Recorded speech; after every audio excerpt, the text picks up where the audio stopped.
Welcome to the Hot Spotting Real Estate Podcast. This is a bi-weekly podcast that talks about all things real estate with a splash of real-life topics. So tune in and let's keep it real. All right, welcome everybody. Today we have a great guest, a young gun that I'm very excited to have here, and I appreciate you making the time. He's born in Chicago and raised in the Inland Empire and now residing in Playa Vista. That's a good area of LA if you don't know where that is. And he attended University of Arizona, and he has a degree in communications with a minor in marketing. And he is currently an executive vice president in retail, specializing in food and beverage development and redevelopment at JLL. We got Mr. Blake Kaplan here. How you doing? Doing good, Mike. Thanks for having me on the show. I appreciate you, man. You're a busy guy to get in here, so I appreciate you making the time. Maybe it's the timing of, the year that let you get here, December. If it wasn't for you, I wouldn't be here, Mike. Is that right? I'm so thankful. You've been patient with me, and this year's been a little bit nutty, as we discussed prior. But yeah, what better time to spend the holidays with a good friend? Well, I appreciate that, man. Why don't you give the listeners a little bit of background on how you got into real estate, and then let us know what you specifically do at JLL and your division there. Absolutely. So we can let people know. So went to University of Arizona, decided, school was a little too slow for me and I wasn't into the scene. I didn't join a frat, one of the biggest colleges, in the U.S. for fraternity and Greek life. I ended up creating a clothing business because my brother wanted to start doing graphic design and I wanted to help him with some of the mental struggles he had. So I ended up parlaying his interest in Greek life in graphic design into Greek life. And then we exploded the business within the first, 2 years going into my junior year. And I fell in love with marketing in the summer of my college experience and said, I got to be in sales. Everybody raised their hand in the beginning of the semester and, or I guess the summer and said, hey, who here wants to be a car salesman? And then no one raised their hand. And at the end of the marketing, everyone raised their hand saying, we want to be in sales, because I got an understanding that you don't have to be that version of a salesperson where you're trying to consistently grind. You can be, authentic. You can be genuine. You can go through this process and be emotional towards it. So fell in love, with the aspect of being in sales. So I started what I did at U of A is Greek life clothing into doing bars and marketing. So I just, grew everything organically into that. And, always had my dad as a supporter, wanting me to come into the business, which many people knew my dad, Scott Kaplan, headed up the West Coast for CB for 20 years with Todd Cruz, so heading up the nation in retail. And, before I went to, into the real world, graduating, I needed a job. I wanted some security. So I decided, I'm going to apply to one spot before I go off to Europe and go have an absolute ball with my buddies, and applied to CB. And my dad would always say, I open doors, you close them. Nice. And, just wanted a job to come back to so that I could start my real life. And CB gave me a shot. And so wait, you still went on your trip? I went on the trip, came back, That's very got important. my me time in for about a month and said, I'm ready to be a professional. And I didn't want to give up on that, like clothing business, that marketing. I was making, double to triple what I was making my first year at CB, even off a salary. And I had to decide that one thing had to go. And it was either I had to give up on this dream of growing this brand in clothing and marketing in bars across the country. Right. And focus on commercial real estate. And it was hard for me to kind of align that because the money was nice. I had more freedom. It was moving already, right? I was doing $250,000, in sales and with 50% profit margins. So it was interesting. And, I had to make a decision that, it's one or the other. And I made the decision that commercial real estate was going to be my new vision. So if I'm going to give it a shot, I got to give it a shot. So I did, and partnered up with Dan Smolsky and Ryan Gass. They gave me a shot in the business, and good guys to partner up with. Great guys. And my dad, I would always ask my dad, when are we going to work together? I want to work together. He goes, you don't deserve, you earn. You got to earn that, buddy. Yeah. I was like, well, let's do it. Yeah. And eventually, JLL's been pinging on my dad for a while on their their growth initiative on how they want to build Navy SEALs and not Marines, and how they want to have less but grow their brokers more and give them the time commitment that they need. And it sounded really inspiring. It was something that was up my alley. It was more entrepreneurial. I wasn't a broker with 50 brokers in my office doing retail. I was a broker coming into something that could be really small, that can grow into something really beautiful. And I remember getting a call from the president of retail at 11 p.m. Houston time saying, I really want your dad, but what I want too is I want a Navy SEAL and I want you. And I'm like, wow, that really was inspiring, because when I recognized the time difference, he was calling me at 11 o'clock to say, I want your dad so bad and I want you so bad. And I was like, I'm no value at this point. Like, at least that's where my mind was. And it was super inspiring and eye-opening to see him give me the time commitment. And, Chris Wilson and Scott said, well, your dad said you can't work in Ontario. I know you live in Laverne, so you have to come to Brentwood 4 days a week if we hire you. Wow. I said, let's give it a shot. And here we are now. Wow, man. That's amazing, dude. Yeah. And how long have you been there? So I've been now at JLL for roughly 7 years, and now I've been in the business for 8 years. Yeah. Started straight out of college at 21, and I had a couple internships with CB at the age of 16, 18, and then I went even in college. I did a summer internship, or while I was in school, I was doing an internship with them as well. Oh, nice. As I was hybriding between working in the food business at Raw Sushi. That's where I got my love for food. Well, yeah, that's awesome, man. So for JLL, you're doing landlord work, tenant work, and specifically food and beverage, and then development and redevelopment. Can you give us some details on that side of JLL? Sure. I laugh because I think about kind of where I started and where it's kind of morphed to. And I think the word organic is the perfect way of thinking about it. I came in, all I saw from a child, age of 9, I would be eating my Wendy's chicken nuggets with my dad after we go to the car wash, and he would sit in the office at CB Ontario, and he'd be showing me site plans, and he'd be showing me these development projects, because he was doing national work and going across the country for CB, working on some of the most marquee developments and or even arenas. And I had no idea what it was, but he was so happy. I loved it. So when I came into the business, I immediately knew when I started doing outreach that existing product wasn't really something that was going to excite me. Right. It was the development. So, my dad had a couple projects that he was working on. It was a Whole Foods property in Upland and Claremont. It was the first Whole Foods in the IE. And got to partner up with him and Eric Wested, Ryan Gast, and Dan Samolsky. It was kind of our first assignment, because it was a hybrid between my seniors and then my dad and Eric partnering up. And I loved it. And then with Scott and Shauna, Scott Burns and Shauna Mattis and Chris Wilson, I was working with everybody. I was always raising my hand. Who can I work with? What more can I do?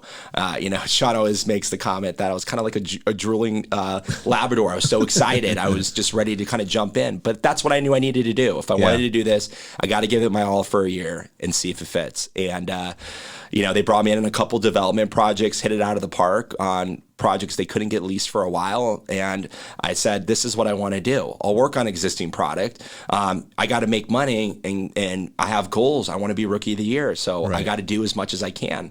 But it was complete investment, 100% in the landlord side. But through that, my passion for, working in the restaurant business is my only other job. And, being a kid and getting my allowance $20 a week and going to Black Angus in the movies, that was like the vibe I wanted. I was like, I got to work with food and beverage. So that's what I did on the landlord side, not knowing, because I was too young to recognize kind of those relationships I was growing with real estate directors. Then that morphed from the landlord side into getting some calls from some tenants saying, we want you to represent us. And it all happened with Dunkin' Donuts. I got a call from a franchisee saying, I've got a development on Foothill across from Victoria Gardens in Rancho Cucamonga, and I want you to do the leasing on it. I've heard your name. People have, brought you up, and they say you have eye of the tiger. Those are the people I like to work with. But he goes, I can't allow you to work on this asset unless you do my tenant work. I said, no, I'm fine. I just want to do your leasing. Oh, wow. I don't do tenant work. He goes, this isn't an option. It's either you get both or you get none. And I said, all right, I'll give it a shot. And then Duncan then rolled into getting a call from Cafe Rio's real estate director. And I was like, I don't do tenant reps. He's like, I know you don't, but you're going to do it for me. I said, I love your food. Okay, I'll give it a shot. Nice. And then from there, this partnerships with recognizing that really F&B is my passion really kind of skyrocketed during the COVID process. That's when I really said, if I'm going to do this, I have to give it 100%. And I went to the food and beverage conference just a little bit before that. And Naveen Jaggi, our president, put it on. So obviously I wanted to support him. And the whole, food hall to these restaurateurs to the moderator, Michael Dubin, who obviously we all know is a phenomenal sit down and really just restaurant expert in the U.S. And just listening in on that, it really grew my mind to say, this is it. I got to do it. I'm going to give it a shot. If I can't do it in a year, you make some tweaks to your business plan and you kind of see how it sits. Through that time, I reached out to Michael Dubin and said, hey, you're a great moderator. I'd love to get to know you better. And him and I, kept close for years and nothing came out of it with no expectation. You just want to have mentors. And, Michael started reaching out to me saying, hey, let's do some work together. And then it was, the first account was, let's discuss working on a new client. Let's go pitch it together. And it'll be, it's going to be called Bushfire Kitchen. And we pitched Bushfire. We won it. And then the next one was, hey, King's Fish House, Water Grill, and Meat on Ocean. What do you think of those brands? I'm like, I love them. I mean, the food's excellent. It's like, you want to come on the account and meet the team and maybe partner up with me? I'm like, anything Michael wants, I'm going to deliver on because I know that the value is in the time spending with a senior level person who does multi-market business and has done thousands of leases with the best concept. And it's just been rolling from that end to then, I'm growing in my QSR category, work with Dave's Hot Chicken. I work with Kava. And then I've done a couple different, sit down concepts as well. And creating that brand was so important to me. And then just accepting a bunch of different concepts. Yeah. So I started to recognize just the way I started my clothing business, just the way I started my marketing business, I got to create a brand. Yeah. And who's Blake Kaplan going to be? I want to be that younger millennial, that energetic, Tasmanian devil that people get excited to talk to. That's a good description of you. Thanks. It's pretty accurate. Yeah, that's what I wanted to be. I wanted to be electric, but I also wanted to be, really great at what I do because if you don't get 110%, what am I doing? And that's just the belief system my dad built into me. So I started creating this brand where I want to work with Instagrammable concepts or high quality brands that fit me. Nothing too over the top. Right. I'm not cool enough to say I'm a high street guy. I wouldn't say that, but that's not my vibe. That's not where I wanted to go. I wanted to add some, I got the call from, Dave's Hot that they're going to roll out. And I'm like, Ed Schwartz, I know I only worked with you on the landlord side when you were working with Blaze and Scott Landgraf. I would love to work with you with Dave's. And then that started to create this brand in my head saying, I got to start targeting, doing some outreach to some of these brands I believe in. And then next came was Kava, then came Roll 'em Up Taquitos, and the story continues to grow by the day. And that's how it works. The passion is what drives your success anyway. So everybody knows you're very passionate about it, and that's how you keep growing it, which is an amazing thing to see. And I mean, you came in our industry not too long ago, right?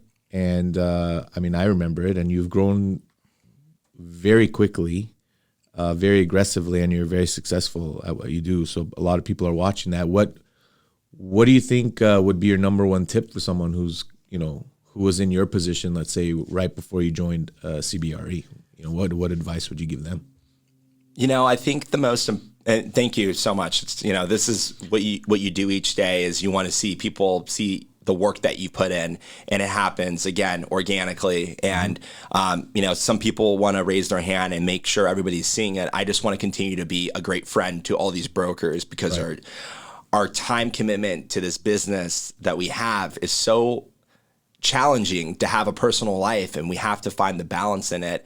And I've gone through some turbulences with my father passing and recognizing what was so important. And I've merged the gap for myself to say, look, I want to be a good person to everybody in this business. I want to be honest. I want to be ethical. And no matter what, it's not about the money. It's about the person. So that's the way I came into the business. And I've seen many brokers take it from the perspective of it's about the money. It's not about the person. And if you can take an extra just an extra squeeze, I'm doing like a little pinch on my hand. If you can just go the extra mile and care about the person that you're working with on the tenant side, on the landlord side, and the broker, because you have no idea what they're going through. I'm telling you, you're going to be you're going to be rewarded.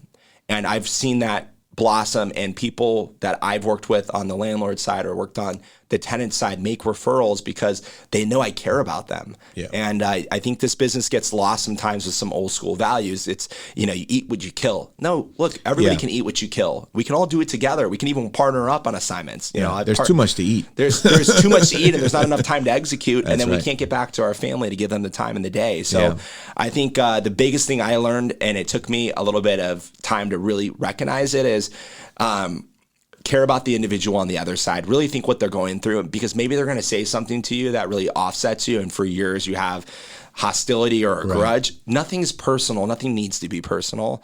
We have enough personal issues, and we deal with it every day in some form or fashion. So just, if you're coming in the business and you think this is it, come in with 100% for at least 12 months and ask as many questions. There are no dumb questions. I remember asking Ryan Gast a million questions. Maybe I asked one dumb question in there, but he was patient and he answered my questions. So did Dan, and so did my dad, so did Eric, and all these seniors that I'm now working with. So that is why I skated to the top, is I took the time, I put the time in. I was driving from Laverne to Brentwood 4 days a week. I mean, that's 4 hours a day. I would leave at 5 in the morning, get there at 6:30, work out, and then I would leave at 7, get home at 9, repeat 4 days a week. But that's the commitment I had. If I'm going to do this, you got 12 months in you, Blake. And I quit at 8 months, saying I can't do this drive anymore. So I went to Scott Burns, and I went to Chris Wilson, and I went to my dad, and I said, we need to have a meeting. I can't do this drive anymore. Dad, I've earned it. I know I've earned it. Let's sit down. Let me show you the spreadsheet. Let me show you, Chris and Scott, the spreadsheet. That's a lot of revenue going to you guys. I feel like I've earned it. I'm ready to come off my runnership. Please allow me to work in Ontario and commute to Brentwood twice a week. And I got the okay. And then that's when I was like, I can do this. There you go. And here I am. Yeah, you would not have survived more than 8 to 9 months doing that. That drive was miserable. and your brain, I mean, oh my gosh, the emotions. Like, you're like a full-time psychiatrist in this business anyways. So you're doing landlord work and you're doing tenant work. This is an interesting question. And I don't want to put you on the spot. Sure, you can hit me. But which side are you more drawn to now that you've been in it for a minute? So again, knowledge is power. And I really feel like this question can be like one direction or another direction. I choose the bright side, which is food and beverage. And that can morph into landlord, and that can morph into tenant. And, that passion for that idea of where the brand was going is allowing me to understand that, yes, I'm starting to grow a bigger tenant practice, and that interests me. But at the same exact time, second generation spaces, ground up development, pad, multi-tenant buildings with, Dave's Hot Chicken, Sidecar Donuts, and Kava. I mean, those are so exciting from the landlord side. I mean, you see it in Porter Ranch at the Vineyards. We're having these unbelievable concepts like Mendo, or like Kava and new pads across the street, where we're getting so much letters of intent from exciting brands that you're working with and other brokers are working with. So there isn't one side I choose. It's a good answer. Yeah, there isn't one side I would choose. I love food and beverage. It's a good answer. Since we're on the topic of development or tenant, let's talk about development a little bit. So when it comes to the ground up development stuff, how early are the developers hitting you up that, okay, we're looking at this piece of property to develop, and when are they asking for your input on potential, let's say, site plans or tenants for that property? How early on is that? So, the business is, and I'm using a lot of references because it's so many things I've heard throughout the business, and I want younger professionals and maybe even senior professionals to kind of get to know my dad a little bit. Yeah. He was so impactful in my life, and he would always look at the openness to whoever the individual is, and when those calls come, it's growing the branches with the clients so that they always give you the calls. He would always want you to grow the branches. Less clients, Right. More branches, more business. Yeah. That was always his perspective. So same way I came into it, it's just now it's kind of grown from other conversations where I do economic development consulting, where the cities then refer me to maybe a first-time owner, and those ones take a little bit more time. For example, we're working in Walnut right now on a ground-up development. Right. We got the plans. We got the renderings. We pushed them to do that. I mean, that was like 18 months out. They're grading a mountain to do this thing. Yeah. And we're going through everything with helping them with the architects, sitting down with the architects, demising these spaces properly with the frontage and depth, allowing patio. Sometimes as broker, we do just as much development as the developer. So to that comment is, I would say 12 to 18 months is typically when you want to try to get in. And if you can get in even sooner, it's a bigger grand scheme like the Porter Ranch Vineyards, a couple 100,000 square feet with pads, and they were remarkable users. You're going to need a little bit more time. So, every project's different on who's on the other side. Do you have a great senior leasing admin manager that you can converse with? Like, Carol McKee was outstanding along with Emily Jones at Shea Properties when I first came into business, working on this Northridge ground up development on Nordhoff and by Tampa.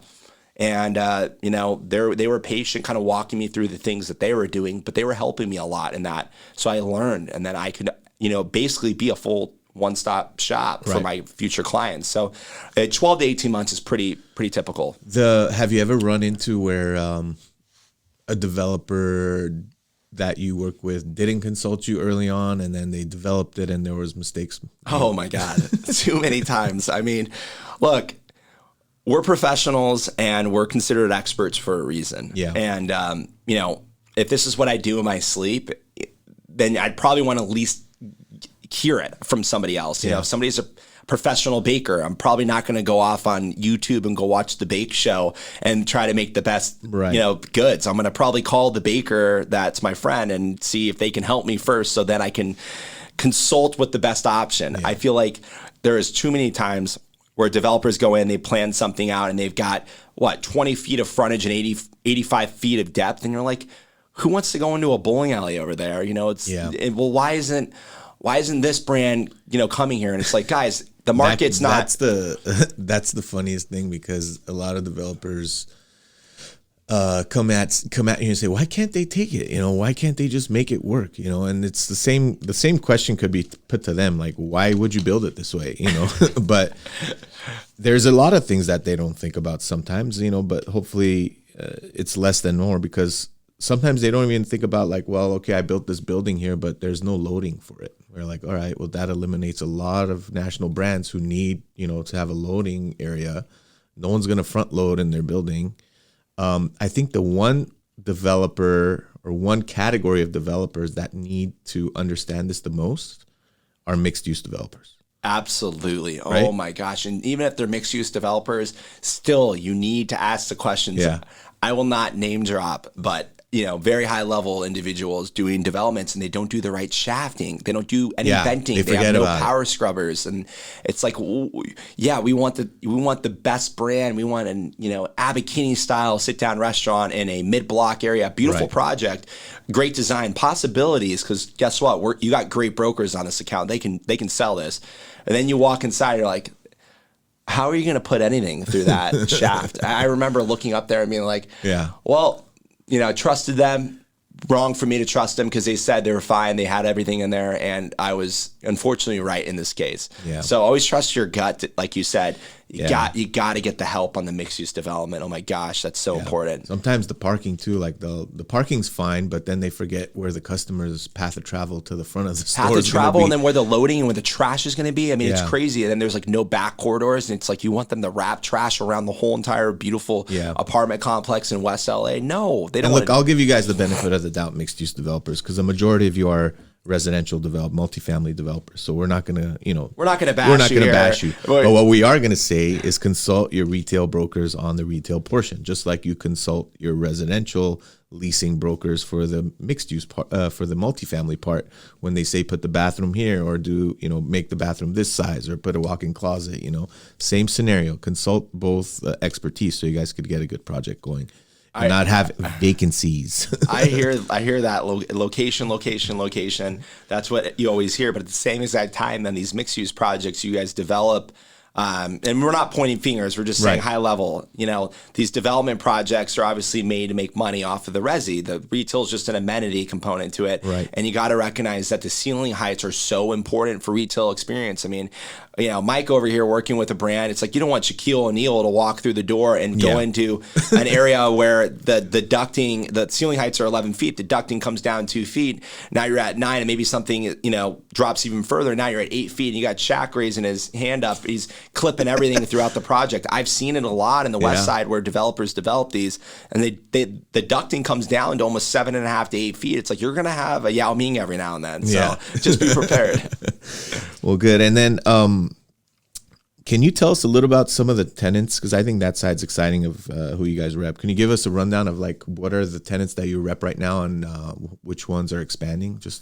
Yeah, absolutely. It might be a long list. You can give us a long list or a short list. We got time. Yeah, no, I think we started off from the top. Right now we can focus on all of the concepts, or we can focus on the F&B component. I mean, give me your top. Who's the most aggressive right now in the F&B for you right now? So, Cava is extremely aggressive in the Los Angeles market. Really good food. And the food's incredible. What a staple, what a great design, and just great people to work with. So nothing but fun with Cava. It's just, making sure you find, premier end cap opportunities that they really... What area are you guys repping them in? All of Los Angeles. So it's very diverse on where we're looking, but, you can go as far as... Santa Monica, hypothetically, northbound around the valley, then wrap back over, pretty much a little bit west of the 605. Okay. As you go further east of 605, things are happening. It's just, it's not as aggressive, the income, the brackets that they're looking for, but they're getting aggressive. They're looking at some new markets. They're expanding in the IE. They're doing some different stuff. So those guys have been pretty aggressive. Another brand we're working with is Salad and Go. They're an Arizona-based. Is that the drive-through? Drive-through only concept, very much like Dutch Bros kiosk style. 8 to 12 car stack. They're doing ground leases and built-to-suits, and it's refreshing to have somebody that can fit on a 10,000 square foot parcel and actually make stuff work. So they don't have dining inside, or no dining inside? It's just not the model they want to focus on.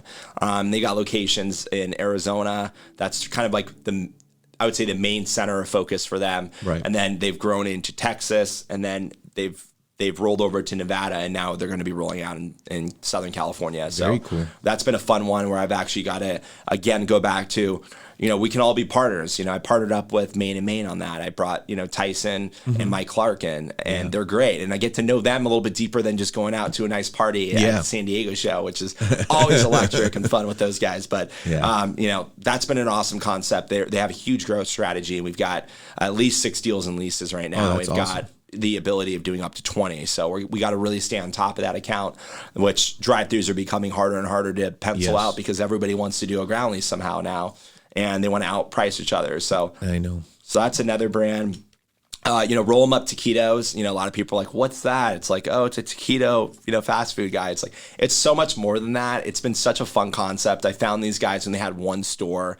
Where are they based out of? They're based, the owner is actually out in Temecula. Okay. But his first location opened up in a strip center in Chino Hills. Oh, cool. And it was only 3,000 cars per day. I lived down in that corner, and I never went to that center because everything died. Wow. So he took a failed Starbucks drive-through and converted it into, this specialty taquito operation with incidental items of churro donuts and street corn elotes. And is he a drive-through as well? Drive-through focus, but we'll do end caps and inlines for where he has to be. And, it was so fun. We got to actually go sit down with the Irvine company, and they're like, look, we're not interested in this brand right now. I'm like, you guys need these guys inside of your projects. I'm telling you, try the product. And, the meetings weren't happening. Irvine company's busy. They're amazing owners, and they've got unbelievable real estate. So I said, you know what? I'm going to call Adam, one of my franchisees, and we're going to partner up, and we're going to go deliver the food to their office. I'm going to let them know we need 30 minutes of your time. Try the food. let me tell you the story on the owner. And if you like it, we can do some deals. Wow. And we did. They fell in love with the concept. They gave us a shot. We went to the Irvine Square on Main Street. Smaller little foods, food court area. I think there's some brands that they're starting to, replace and do a better job. That one happened. Then they called us and said, Irvine Spectrum. That one happened. Got a call at the Walnut Village in Irvine. Chronic Tacos. That one happened. Wow. And, now these guys, we started out with one store, have done an amazing job franchising and finding some quality users, but the food is so good. That's awesome. Like a taquito that doesn't explode in your mouth, that's overcharged for once, one that has flavor. You can taste the meat in there. It's got sauces. It's got a story. It's reggae music. It's a whole vibe. It's an experience. And that's where QSR needs to go. It's what's the niche? Like, what's the next thing? We're seeing the chicken wars right now. Everybody's fighting for it. But what can you do different? I've never seen a taquito concept, especially, that's pretty cool. Taquito concept, but nobody ever saw a specialty chicken tender concept before Cane's. They saw Chick-fil-A diversity. Yeah. That's more me. But you have family and kids, you want to get a bunch of tenders, it's perfect. Yeah. So this taquito concept, has been a hit, and we've done over 10 deals last year with them, and plan on doing, 25 the following, and just continue to grow that. And we're doing their national work. So we've done, I think 3 deals in Arizona, 2 deals in Nevada, and then, 10 deals within Southern California. So probably around like 12 to 15 deals with these guys already. That's awesome. Yeah. So that's another F&B. And the other concepts, we've picked up some new brands. They've got huge growth expansion, but in the net of it, those are kind of the really aggressive brands that we've executed with. We'll put your full list in the show notes so everybody could kind of know who you guys rep, but that's a good rundown. Do you guys do any non-F&B stuff as well on the tenant side right now? Yeah, so we do living spaces nationally. So we started out with them before they had it, even a location. It was just another thing where my dad said, let's be patient. Let's understand this young man, what his vision is. And now living spaces is, across the country. We've done their distribution, and we've done their retail, awesome. All throughout the country. And that's been an amazing brand. That's been so fruitful. And we couldn't be more thankful to have the relationship we have with the CEO and the partners that we've, come across within that company. We're also, handle Smart and Final. They're picking up their expansion plan as well. We do their work in the IE. Nice. So that's been fun to finally see the movement again with the different grocer that kind of sat stagnant for a bit. We do kinder care as well, all corporate-based daycare concept, which the built-to-suits are tough to find, but, corporate credit's always really nice, and some of those deals will pencil. And I think in the new year, the people that do have money will look to these type of concepts. Right. Gold's Gym as well. Nice. Ken Shishito and Drew Olson on my team. They work on Gold's Gym.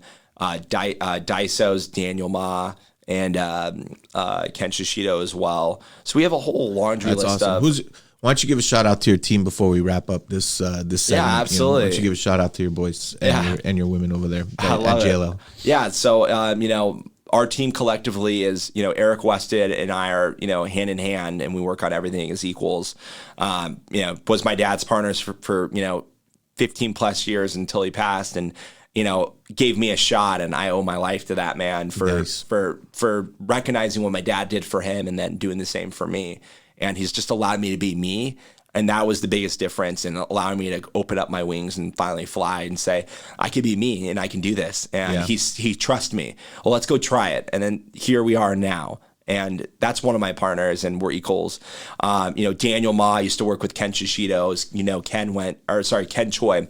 Yeah. Ken Choi moved to Virginia, with his family, and with that being somewhere I wanted to grow was in the tenant side. I recognized Danny was kind of sitting over here, and he needed assistance and he needed a team. And how can you not love Daniel Ma? I mean, the guy's the nicest human being. Too nice for this business, that's for sure. But the guy's great. So we brought him over, and our core values and everything, meshed so well. I even asked him, like, hey, let's live together. I'm new to LA. I don't know anything. At that point, are you willing to give this a shot? I said, just pray on it. He called me back 2 minutes later. He goes, let's live together. And we ended up moving in together. Daniel Ma and I still live together 3 years ago. Cool. And we still live together now. And just couldn't be more thankful for him as a roommate, but also as like a broker. And I've just seen him blossom and grow with our team. And Eric and I are so focused on getting him to be, a vice president next year, which is his goals and his ambitions. So we want to achieve that.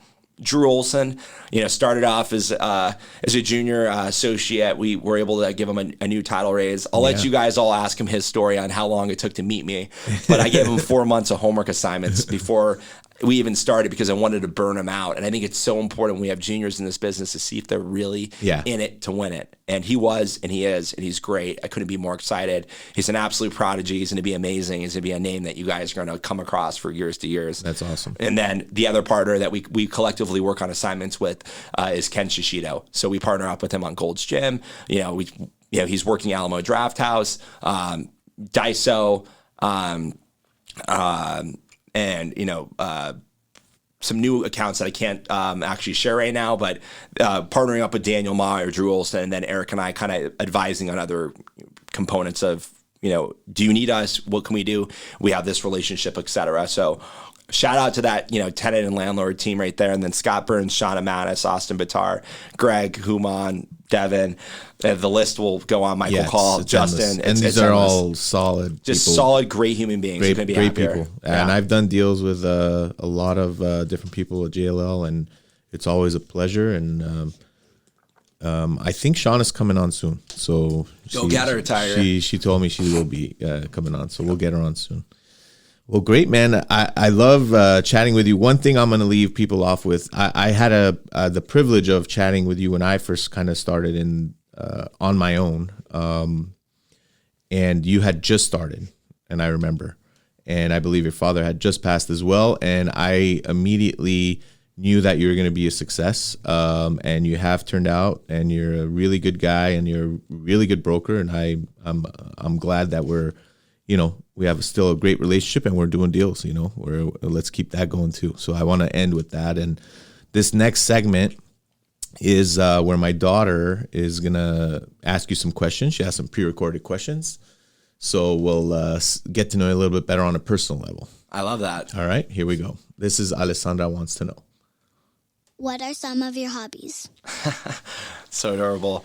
I love food and trying new options within really any part of anything in the country. I look up on Yelp and I'm just going through the reviews. I'm looking at the pictures. I'm looking at the vibe. Yeah. It's always about the, what is Blake feeling today? Because where I want to spend my money is on the experience rather than a Rolex or a nice car. I want to go eat somewhere different. So my hobbies are eating for sure. Beach, absolutely. Music, I'm a big festival guy or just concerts. Nice. So whenever I can get out and go see something new, just something different of the memory you're always going to remember with that person. And spending time with my girlfriend. She's just so patient with me. And in our life where I'm this energy ball, I need to be tamed. So she does a great job of just taking me back. So just, and then being with my friends and family. So those are kind of my core hobbies. That's good. How long have you been dating your girlfriend? Been dating her for 8 months, but we kind of dated on and off throughout COVID. I was still kind of working through some of my dad's loss. I just wasn't prepared, but she was patient, and patient, and it ultimately worked out because she was patient. If it didn't, who knows what I'd be? I'd probably be a little bit more reckless right now. Well, shout out to her. And let's see the next question. Alessandra wants to know. Do you have a favorite sports team?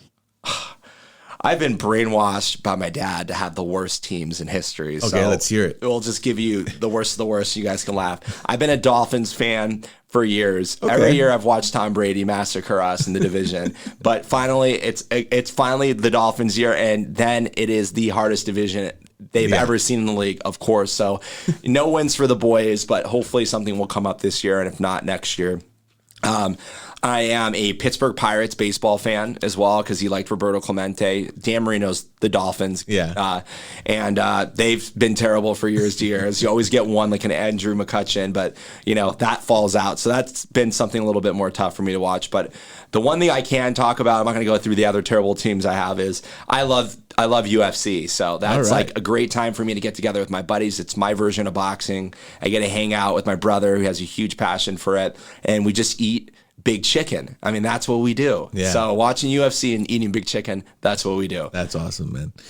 And since you're talking about food, let's go to the next question. Listen to this. What is your favorite food?